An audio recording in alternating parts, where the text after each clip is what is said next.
It's just that I like to, you know, prove myself right in the cage. And But I mean, for sure, I'm stronger in wrestling. You saw the smile on Dakota Ditcheva's face as she heard a couple of boo birds when she walked down, one to put away. Oh! Yeah, and a power. Nice. Every so-called maniac stepped into the cage, convinced they could break Dakota Ditcheva with fear and intimidation. Each one arrived shouting promises of destruction, but the cage is Dakota's sanctuary, where every threat only ignites the storm she unleashes with precision. I mean, it doesn't get louder in my head. It's just that they like talk more and more all the time, you know? And like, obviously it builds up, but it doesn't bother me anymore. They lined up one by one, all with the same energy. Catherine Karinis, Malin Hermanson, Cornelia Holm, Lisa Malden, each of them convinced they were about to expose Dakota Ditcheva. The trash talk was constant. They called her young, inexperienced, overrated. Karinis especially was bold. 3 straight finishes, undefeated, swagger dripping off her at every interview. She promised to drag Dakota into deep waters, to embarrass her. And Dakota's response? A calm smile, a blown kiss, and 6 words that carried more weight than any threat. I love to crush dreams. That wasn't arrogance. That was a promise.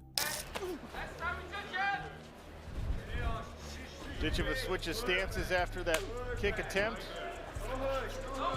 Back to the southpaw. The first to test it was Karinis. When the cage door shut on November 22, 2022, it was clear she expected to dominate. She came forward like she owned the place, but Dakota didn't even flinch. Ditcheva doing a good job staying inside, repummeling, staying on that body, which is exactly where she wants to be in that Muay Thai clinch. Yeah, Ditcheva doing a great job of getting those underhooks as well. Now trying to push the arm, and she will land knees with the... She planted her feet, settled into her stance, and turned the cage into her canvas. Her Muay Thai was sharp and mean. Long front kicks slammed into Karinis' body, snapping her back. The right hand came like a piston every time Karinis tried to close the gap. The crowd could feel the shift. This wasn't a young fighter overwhelmed. This was a surgeon dissecting an opponent. She was either trying to go for a sweep or an arm lock attempt, and Dakota did a good job of getting that shin pin there. More hammer fist from the top. Ditcheva steps out. Then came the clinch. Karinis thought she could smother Dakota against the fence, wear her out. It was the worst decision she could make. Dakota's knees came fast and heavy, digging into the ribs, cracking into the midsection. She controlled the arms, ripped short punches and elbows inside, and when the fight hit the mat, she was the one on top. Karinis tried to scramble, but the pressure didn't stop.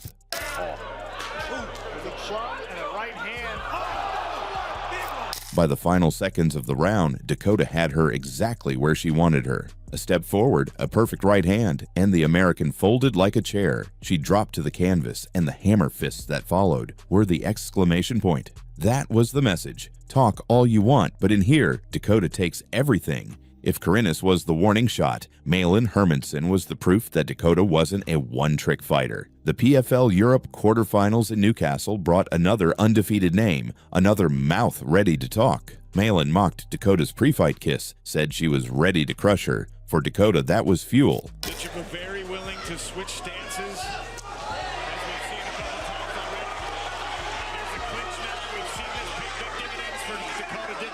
The bell rang and she came out sharper, more confident, almost playful with her attacks. She switched stances like it was nothing, snapping kicks at Malin's legs and midsection, forcing her to guess every second. This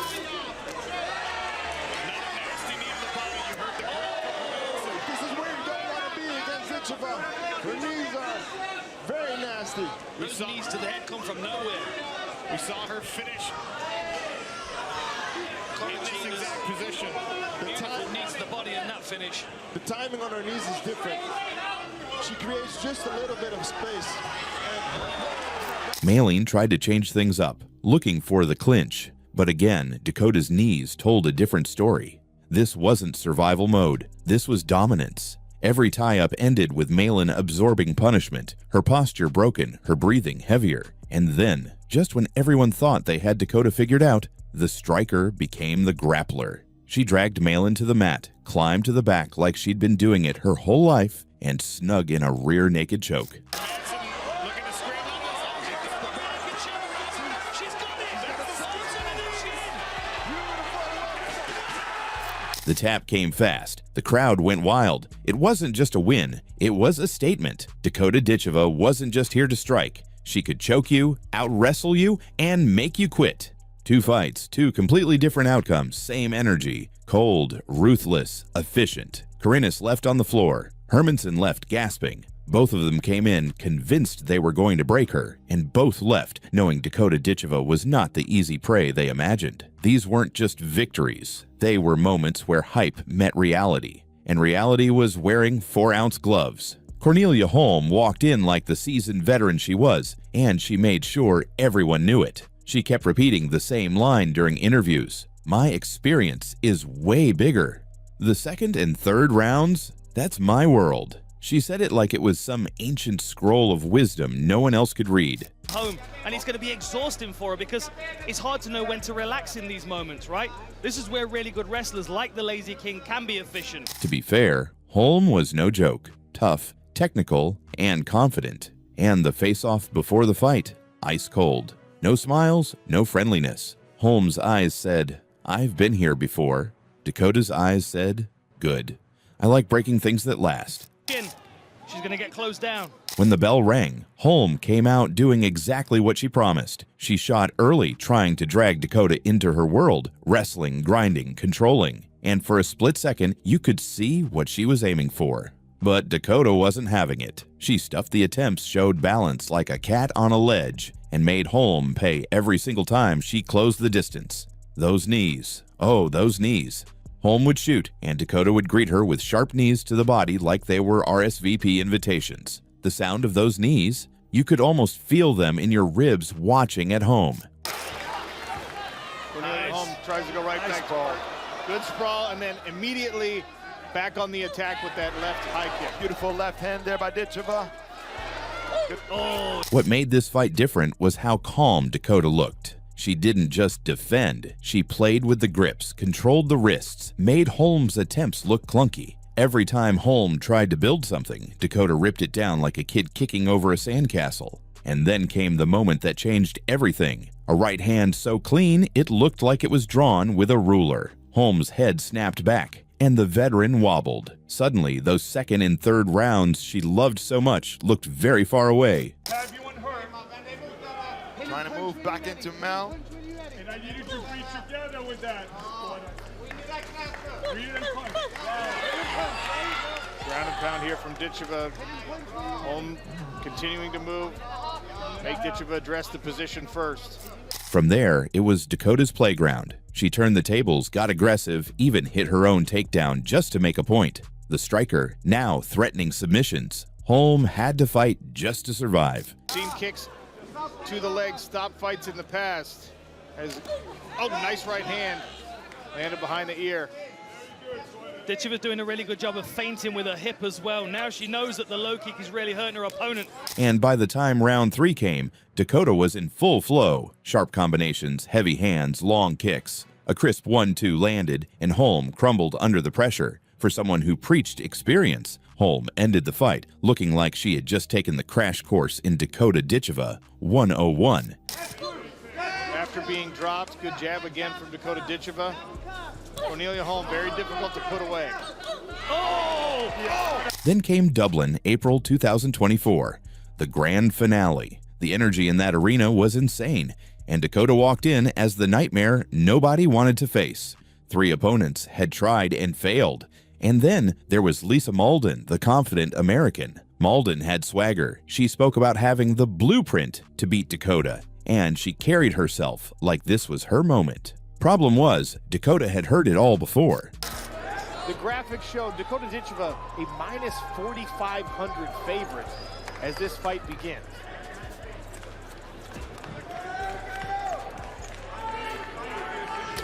From the opening bell, Dakota moved like she was late for a flight. No hesitation, she marched forward, chopping at Malden's legs like she was taking down a tree. The first low kick snapped, then came the hands. Sharp, straight, and mean. Malden's head was getting tagged, and Dakota's face stayed calm, almost bored. That's the thing. She doesn't rush. she just dismantles.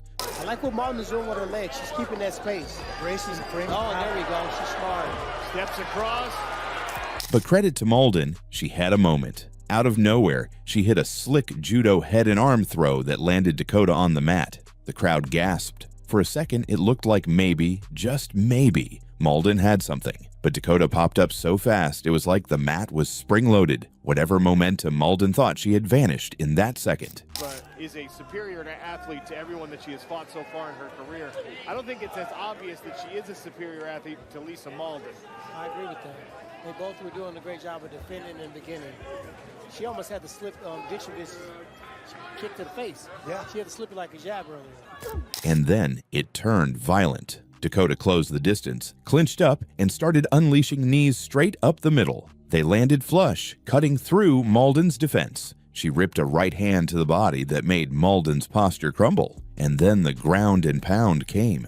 It wasn't wild. It was cold and precise. Hammer fists, elbows, body shots. The ref watched closely because Malden was tough, but she was drowning.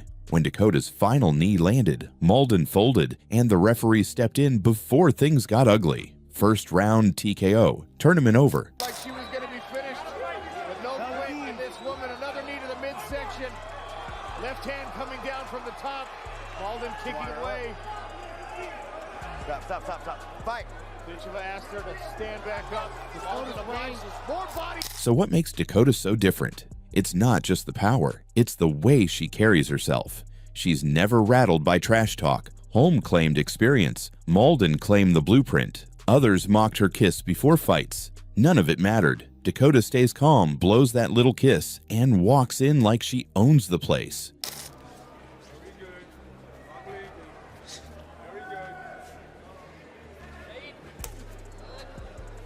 See the speed of Dakota Ditcheva. She started as a striker, sharp Muay Thai, long legs, nasty hands, but now she's complete. She can defend takedowns, she can wrestle, she can submit you. She thrives in the clinch, using elbows and knees that break opponents' rhythm. And there's a cruelty to it, but it's calculated. She doesn't just win, she dismantles. Her fights are as much mental as they are physical. That's why every time someone thinks they've got the secret to beating her, they end up learning the same lesson. There's no blueprint for composure, there's no answer for precision, and there's no room for hype when the cage door closes. I'm not really bothered about proving them wrong, do you know what I mean? I just kind of get in the cage and prove to myself that they're all just talkers. And that's the real problem for anyone lining up to face her now. Dakota isn't just fighting opponents, she's fighting their confidence. Holm came in believing the later rounds were hers. Malden believed she had a secret recipe, and both left with the same look in their eyes. What just hit me? She doesn't just beat you, she strips away every bit of certainty you walked in with. That's why her rise feels different. It's not just about talent, it's about turning other people's belief systems into rubble. By the time Dublin was over, there was no debate left. 4 opponents, 4 brutal reminders that Dakota Ditcheva isn't here to survive. She's here to dominate. She's showing the women's division something it hasn't seen before. A fighter who's unpredictable, cruelly efficient, and always one step ahead. And the scariest part, she's still getting better.